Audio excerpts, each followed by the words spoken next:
একটি শক্তিশালী group doctor ইউনূসকে কেন্দ্র করে বাংলাদেশের রাজনীতিতে কিছু অঘটন ঘটাতে চায়।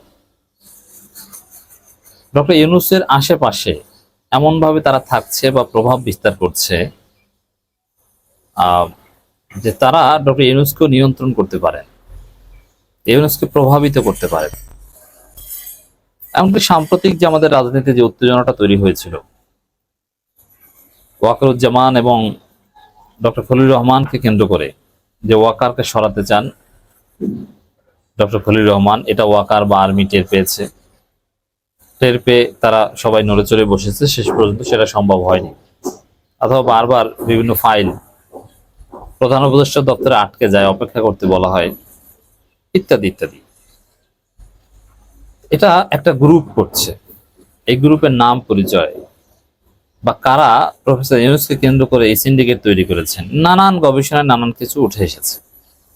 তবে হ্যাঁ, এগুলো রাজনীতি কনসিডার করতে হবে, আমাদের সন্দেহের চোখে দেখতে হবে, সত্য না হলেও সন্দেহ করতে হবে। আপনি যদি রাজনীতিতে ভালো করতে চান, আপনার অনেক হাইপোথিসিস ধরে নিতে হবে, যেটা সত্য নাও হতে পারে, নইলে আপনি ফেল করবেন। যেমন আমি একটা উদাহরণ দিই, আমার দর্শকদের ক্ষেত্রে এই উদাহরণ প্রযোজ্য। শিবিরের ঢাকা বিশ্ববিদ্যালয়ের নেতারা, যারা 2008 সালের 30 ডিসেম্বর নেতা ছিলেন, তারা বলেছেন আমাকে, বা স্মৃতিচারণে আমি শুনেছি সশরীরে, যে তখন তারা সবাই মহসিন হল মাঠে ছিলেন, নির্বাচনী দায়িত্ব যারা এলাকায় গিয়েছিল তারা এলাকায়, অন্য সবাই মহসিন হলে মাঠে ছিল। হঠাৎ করে রাতে শুনতে পান যে আওয়ামী লীগ জিতছে, আর আজকে রাতে এই শিবিরকে ঢাকা বিশ্ববিদ্যালয় থেকে উৎখাত করবে, শিবির ছাত্রদলকে সব ছাত্রলীগ দখল করবে। ছাত্রলীগ অলরেডি রামদা টামদা নিয়ে আসছে, তারা টোটাল ঢাকা বিশ্ববিদ্যালয় দখল নেবে। তখন তারা এক কাপড়ে চলে গিয়েছে, এমনকি তাদের কাগজপত্র সার্টিফিকেট সেগুলো আনতে পারেনি। গুরুত্বপূর্ণ মালামাল সব ছাত্রলীগ দখলে নিয়েছে। দেখেন এটা কেন হয়েছে, তারা কেন ধরে নেয়নি যে না আমাদেরকে চলে যাওয়া লাগতে পারে, আওয়ামী লীগ ক্ষমতা আসতে পারে, হলে হয়তো আমাদের থাকা সম্ভব হবে না, আওয়ামী লীগ ক্ষমতা আসার খবর পেলেই ছাত্রলীগ এভাবে আক্রমণ করবে, হয়তো আমাদের গুরুত্বপূর্ণ কাগজপত্র টাকা পয়সা এগুলো রোম থেকে সরিয়ে নেই, যদি চলে যেতে হয় তাহলে গেলাম, আর না যেতে হলে তাহলে তো থাকলাম, জাস্ট গুরুত্বপূর্ণ কাগজপত্র সরিয়ে নিই। মানে এটা তার পরিকল্পনা করতে ব্যর্থ হয়েছে। তারা ধরে নেয়নি যে না আমরা যদি পরাজিত হয় তাহলে কি, এটা ধরে নেয়নি, বিকল্প চিন্তা ভাবনা করেনি।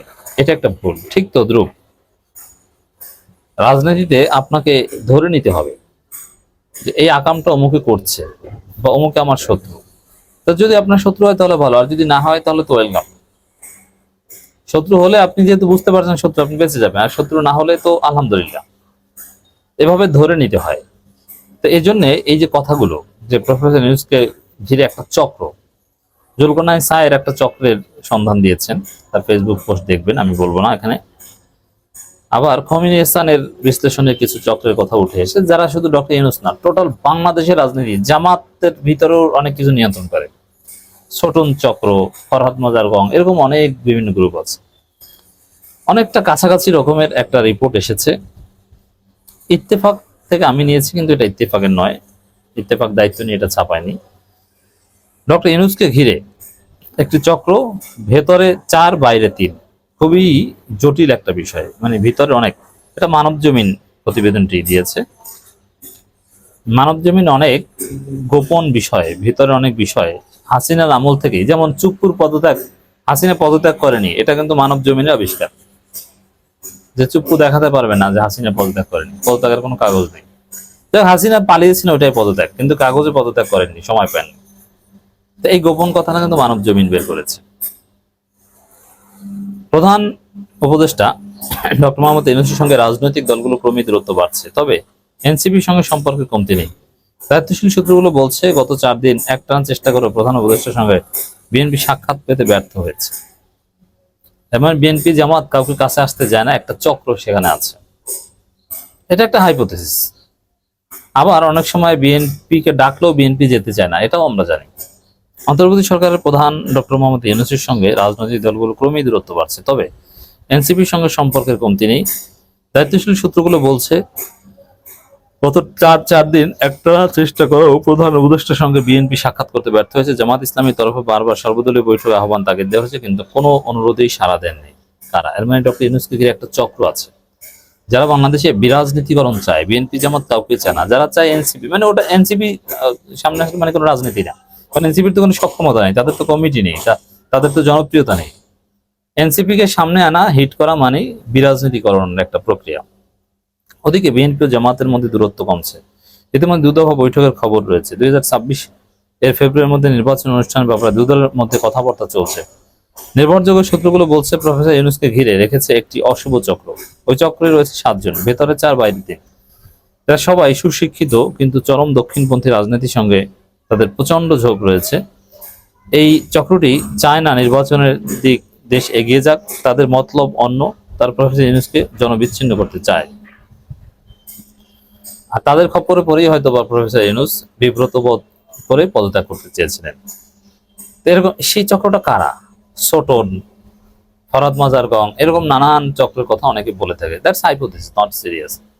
এবং তারা অনেকে এনসিপির বন্ধু সেজেছে, এনসিপি তো খুশি, কিন্তু আসলে তো এটা মারা খাওয়ার রাস্তা।